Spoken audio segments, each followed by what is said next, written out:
Welcome to lecture number 1 of chapter number 1, जहाँ पे हम लोग बात करने वाले हैं। पहले तो कौन सा चैप्टर है? Chapter number 1, economics and introduction. और स्टार्ट करने से पहले अगर आप लोगों ने चैनल को सब्सक्राइब नहीं किया तो सब्सक्राइब कर दीजिए, लाइक कीजिए, वीडियो को शेयर कीजिए अपने फ्रेंड्स के साथ और कमेंट कीजिए। स्टार्ट करते हैं। सबसे पहले आज का हमारा जो मेजर टारगेट रहने वाला है, हम लोग इकोनॉमिक्स का मीनिंग समझने वाले हैं और साथ ही साथ देखने वाले हैं कि इंडियन थॉट में इकोनॉमिक्स का मतलब क्या है। बहुत सारे एमसीक्यूज आपको समझ आने चालू हो जाएंगे और साथ ही साथ आपके वन लाइनर्स है, 2 मार्क्स में भी पूछ सकते हैं। तो रोकड़े मार्क्स मतलब मार्क्स की यहाँ पे बौछार होने वाली है आप लोगों के साथ। तो चलो लेक्चर नंबर 1 स्टार्ट करते हैं। तो पहले हम लोग स्टार्ट करते हैं इकोनॉमिक्स का जन्म कैसे हुआ। तो बहुत सालों पहले प्रिमिटिव एज में, स्टोन एज में बहुत सारे लोग रहते थे और हमारे जो ह्यूमन बींग्स हैं, हम लोग इंटेलेक्चुअल हैं, हम लोग सोच सकते हैं, समझ सकते हैं कोई भी सिचुएशन को क्या है। तो पहले क्या होता था, इन दोनों लोगों में झगड़ा तो होना नॉर्मल है, हम लोग भी अभी करते हैं, तो उस टाइम पे भी बहुत नॉर्मल था। तो झगड़ा होता था तो वो लोग झगड़ा सिंपल, हमारे में क्या होता है कि हम लोग शायद अगर कुछ बुरा लगा है तो हम लोग बोल लेते थे, अभी बोल लेते हैं सॉरी, पर उस टाइम पे क्या था कि उस टाइम पे बोलने से ज़्यादा वो लोग डायरेक्टली रिएक्ट ही करते थे। ठीक है, एक तो समझ सकते थे क्या है, तो वो लोग रिएक्शन कैसे करते थे, एज अ वॉर या वैसा कुछ जिसका कोई मिडल वे नहीं होता था। मतलब एक्सट्रीम स्टेज तक उनका वो बवाल ले जाते थे। मतलब या तो कोई स्टोन फेंकता था एक दूसरे पे, या तो कुछ एरोज या बोज होते थे, तो वो उस हिसाब से कुछ होता था। तो बहुत ही ज़्यादा प्रॉब्लमेटिक सिचुएशन हो गई थी।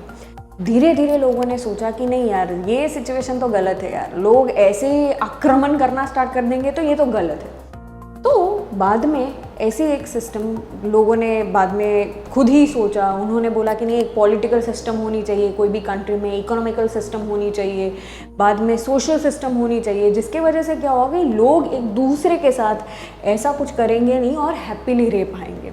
ठीक है, तो उसी जगह से जन्म होता है इकोनॉमिक्स का, कि जहाँ पे वेस्टर्न कल्चर में तो माना जाता है, वेस्टर्न थॉट्स में, कि इकोनॉमिक्स जो है वो सोशल साइंस है। वो देखेंगे लेक्चर नंबर 2 में, हम लोग ज़्यादा बात करेंगे कि इकोनॉमिक्स जो है वो लोगों का माइंडसेट पता चलता है कि वो कैसे रिएक्ट करते हैं कोई भी सिचुएशन में। तो एक इकोनॉमिक्स क्या है, इट इज़ अ फिलोसॉफी। ठीक है, तो ये था introduction. Then we are heading towards, हम लोग जाते हैं कि इकोनॉमिक्स इंडियन थॉट्स में कैसे जाता है। इकोनॉमिक्स जो है उसे माना जाता है अर्थशास्त्र, जो संस्कृत वर्ड है, ये आपके एमसीक्यू में बहुत इंपॉर्टेंट है। अर्थशास्त्र, अर्थ का मतलब क्या, पर्पस, कोई भी काम करने का ऑब्जेक्टिव क्या है, गोल क्या है, तो अर्थ, और शास्त्र का मतलब होता है साइंस। ठीक है, तो ये आपके एमसीक्यू वन लाइनर के लिए इंपॉर्टेंट। देन इकोनॉमिक्स जो है वो इंग्लिश वर्ड कहाँ से आया, ग्रीक वर्ड था जिसका नाम था ओइकोनोमस।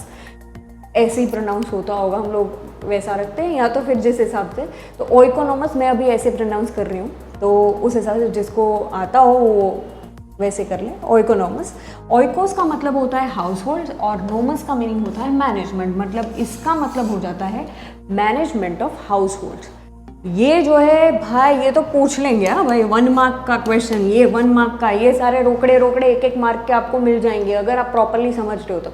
What is the meaning of oikonomos, ऐसा पूछा जा सकता है, तो आपको एक्सप्लेन करना होता है ओइको मतलब क्या। और सबसे पहले ये होता है कि पहले यू हैव टू से कि it has been, economics has been derived from a Greek word oikonomos. Oiko का मतलब ये, नोमस का मतलब ये, इसीलिए उसे बोला जाता है मैनेजमेंट ऑफ हाउस होल्ड्स।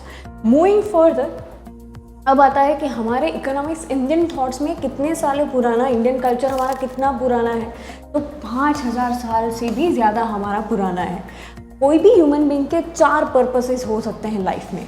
एक होता है धर्म, ठीक है, कि उसका एक ड्यूटी होता है। कोई भी ह्यूमन बीइंग जब जन्म लेता है उसके 4 चीज़ें हो सकती है उसके ड्यूटी में। सबसे पहला होता है, एक होता है कि भाई धर्म क्या है, देन आता है अर्थ क्या है, उसकी लाइफ का पर्पस क्या है, देन आता है काम, दैट इज डिज़ायर, और लास्ट में आता है मोक्ष, दैट इज लिबरेशन। कि अब हो गया है, अब चलो, मतलब लाइफ में सब कुछ अचीव कर लिया, वैसा मोक्ष। तो अब जो है वो 4 चीज़ें हैं जो आपको याद रखनी है। ये भी वापस से आपको 1 मार्क में या तो फिर 2 मार्क्स में पूछ सकते हैं। तो भाई धर्म, अर्थ, काम और मोक्ष, साथ ही साथ इसके जो यहाँ पे मीनिंग दिए गए हैं वो भी लर्न कर लेना साथ में। धर्म मतलब क्या, अर्थ मतलब पर्पस, काम मतलब डिज़ायर और मोक्ष मतलब लिबरेशन।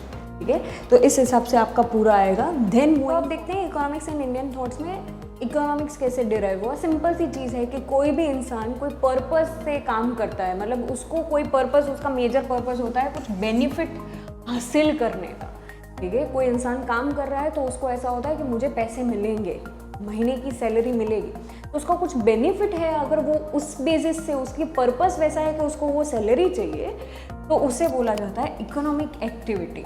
और उसका जो स्टडी किया जाता है वो इकोनॉमिक एक्टिविटी के पीछे की कैसे वो लोग कर रहे हैं, वो स्टडी को बोला जाता है, of study of such economic activities is known as economics. अब देखते हैं कि जैसे ही इंडियन इकोनॉमिक्स के बारे में बात होती है, इंडियन थॉट्स में कि क्या है, तो भूले बगैर एक नाम आता है कि फिर 2500 ईयर्स अगो कौटिल्य, जिसका दूसरा नाम क्या है, ये भी एमसीक्यू में इंपॉर्टेंट, दैट इज चाणक्य। इनके बारे में तो बहुत ही ज़्यादा डिटेल में हम लोग पढ़ने वाले हैं चैप्टर नंबर 11 इकोनॉमिक थॉट्स वाले में, बहुत ही ज़्यादा डिटेल में पढ़ेंगे, मज़ेदार चैप्टर, कातिल चैप्टर, ठीक है, उसमें हम लोग पढ़ने वाले हैं। तो अकॉर्डिंग टू हिम उन्होंने क्या, क्योंकि देखो भाई पहले यूनिट टेस्ट में शायद ये पूछ ले, ठीक है, आपके 2 ही चैप्टर की अगर कोई टेस्ट हो स्कूल में तो उसमें पूछ सकते हैं फर्स्ट टर्म में, तो तब तक तो 11 चैप्टर नहीं चलेगा, तो उसके लिए इंपॉर्टेंट है, तो वो तो कर लेते हैं। तो ये याद रखना कि चाणक्य जी का दूसरा नाम क्या था, कौटिल्य, ठीक है, तो ये आना चाहिए। उन्होंने एक बुक लिखी थी जिसका नाम था अर्थशास्त्र। अर्थ का मतलब हम लोग पर्पस और शास्त्र मतलब साइंस, याद रखना, तो अर्थशास्त्र। अकॉर्डिंग टू हिम उन्होंने क्या बोला, क्योंकि उनकी बुक का नाम है अर्थशास्त्र, तो एक कोई भी किंग का गोल, क्योंकि 2500 साल पहले की बात है, तो कोई भी किंग का गोल क्या होना चाहिए, एक ही चीज़, कि वो कैसे अपनी लैंड और वेल्थ को एनहांस करे, वो कैसे वहाँ पे प्रॉस्पेरिटी ला सके, लैंड को कैसे आगे बढ़, मतलब उनके राज्य को कैसे आगे बढ़ाए, वो होना चाहिए गोल। तो ये था चाणक्य जी का माइंडसेट और उनके इकोनॉमिक थॉट्स इनक्रेडिबल, देखेंगे तो मज़ा आ जाएगा, ठीक है। तो ये हम लोग चैप्टर नंबर 11 में डिटेल में करते हैं। यहाँ पे हम लोग ये लेक्चर जो है वो एंड करते हैं, मिलते हैं हम लोग नेक्स्ट लेक्चर में, लेक्चर नंबर 2 में। बहुत सारे इसमें MCQ 1 लाइनर्स है, तो आराम से देख के जाना, ठीक है। मिलते हैं हम लोग नेक्स्ट लेक्चर में, lecture number 2 of chapter number 1। तब तक के लिए एवरीवन बाय बाय। क्या बोल रहे हो? बच्चे YouTube के वीडियो देखने से अच्छा Instagram पे जाते हैं फ्रेश होने के लिए, और तब भी मुझे फॉलो नहीं करते। ये सच है। जल्दी से जाओ Instagram पे, फ्रेश ही होना हो तो कंटेंट को, एजुकेशन और एंटरटेनमेंट दोनों को साथ में देखो, और फॉलो करो मुझे Instagram के ऊपर।